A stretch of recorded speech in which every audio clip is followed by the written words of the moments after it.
Hey, what's good, y'all? Welcome back to the CFL podcast. I want to talk about the Orange Blossom Classic real quick.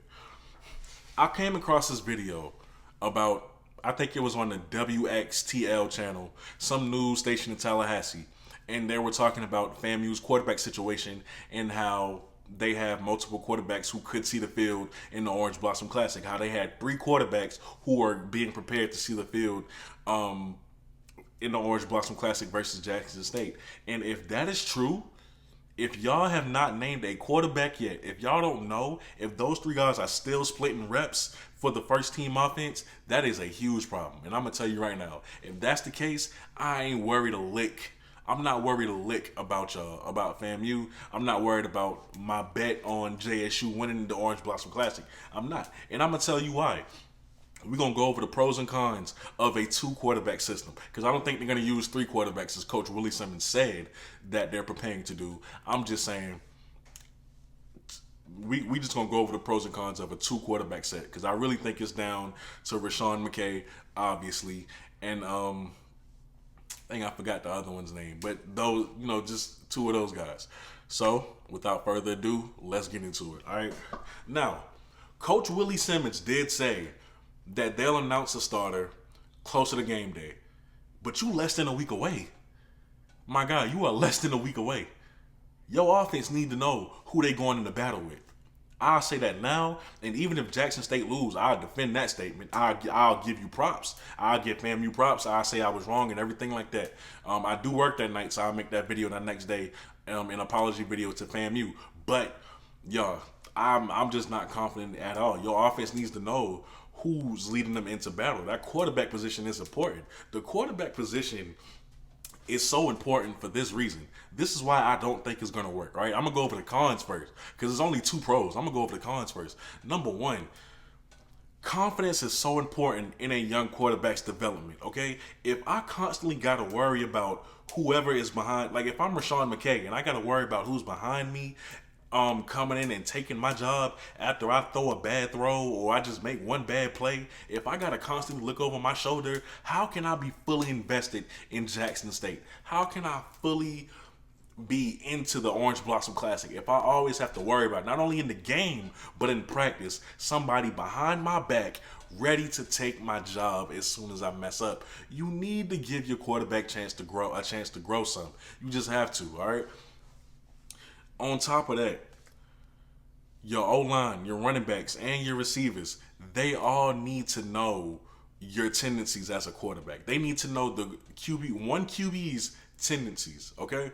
Whoever's gonna start. Learning three, that's gonna lead to miscommunication, that's gonna lead to fumbles, and I'm gonna tell you right now. The O-lineman.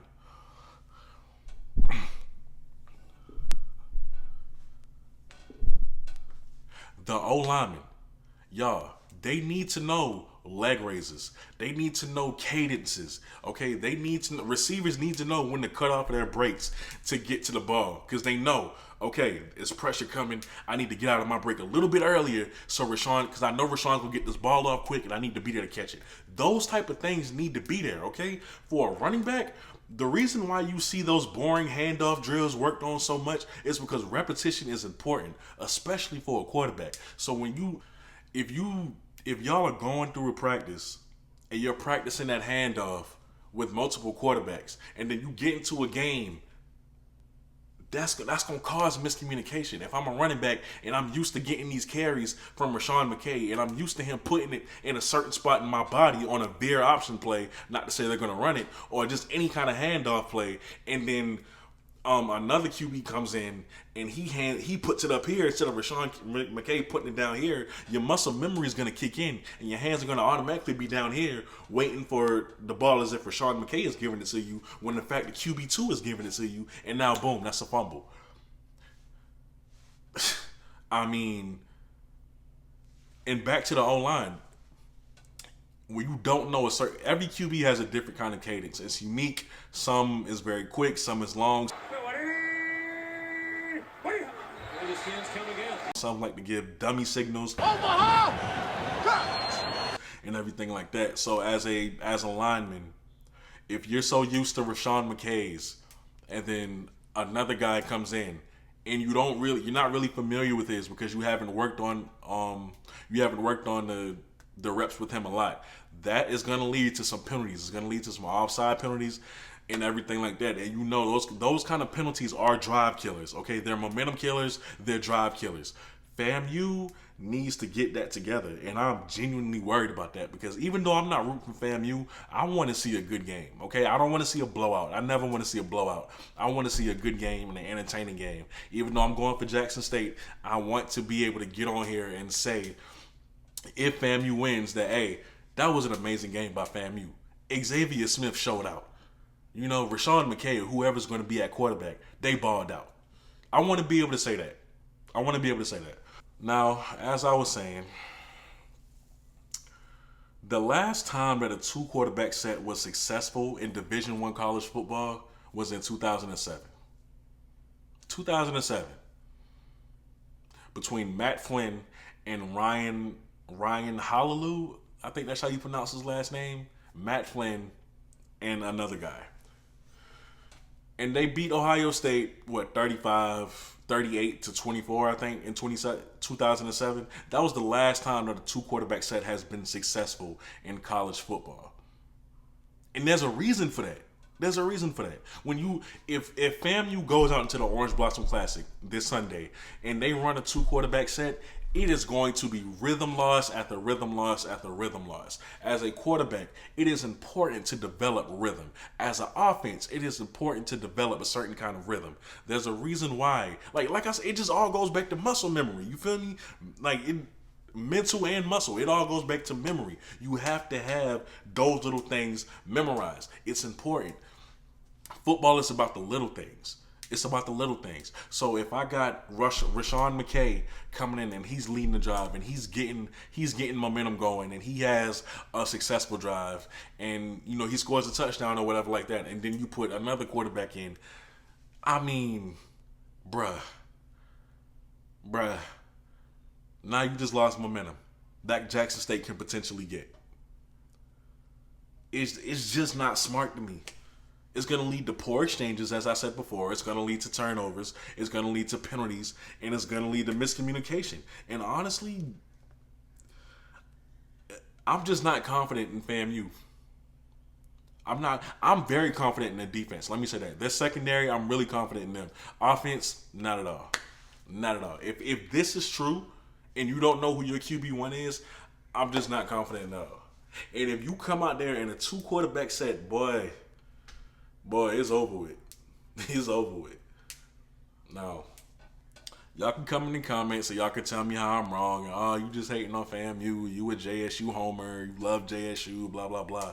I'm cool with that. But just respect my opinion, man, because it is what it is. And I ain't veering from this no time soon, all right? I picked Jackson State way before this. I'm going to pick them at the end of the season if they start off 0-4. That's just what I'm going to do. Now, I already know if I'm wrong. I'm gonna be in off scripts video for that Jackson State loss because we know it's coming. So I know I'm gonna be in that. But like I said, if FAMU loses, I will get on here. I'll make that FAMU deserves an apology video, same way I did for North Carolina Central. And I'll just give them props and say how I was wrong and everything like that. And that'll just be that. I have no problem admitting when I was wrong. Y'all know that. So, with that being said, man, if y'all made it to the end of the video, I really appreciate y'all so much. 2,000 subscribers. Like I'm gonna continue to say, I never expected this channel to even get this big. So y'all just make me real happy that y'all mess with my content and that I'm able to put out more content and y'all are continuously watching it on a consistent basis. So thank y'all. I cannot thank y'all enough. Follow me on Instagram, follow me on TikTok. I don't really be on TikTok no more. I be watching TikToks now, so if you see my old stuff, don't roast me. And follow me on Twitter. I'm gonna start getting more active on Twitter, but I want to build up a little following before I do. So follow me on all those things at Kobe Orr, COBIORR. It'll be in the description. And yeah, That's about it. Let me know down below if you think I'm wrong. Let me know down below why you're not concerned on it. If you are a FAMU fan, or even if you're not a FAMU fan, just let me know your comments on the Orange Blossom Classic, your score predictions, and everything like that. All right. So, like I said, if y'all made it to the end of the video, I go by the name of Kobe, and you are watching the CFL podcast. Peace. Oh, and y'all, I forgot the pros. So one pro is basically because you have two quarterbacks with two different skill sets, it's going to be harder for the defense to figure both guys out because you're spending time trying to figure out one guy, and another guy comes in with a different skill set, and that's another guy you have to figure out. So there's that. And the second one would just be depth. Like if one goes down, you have another one to come in. In this case, FAMU has three quarterbacks that can come in. So there's that. Peace, y'all.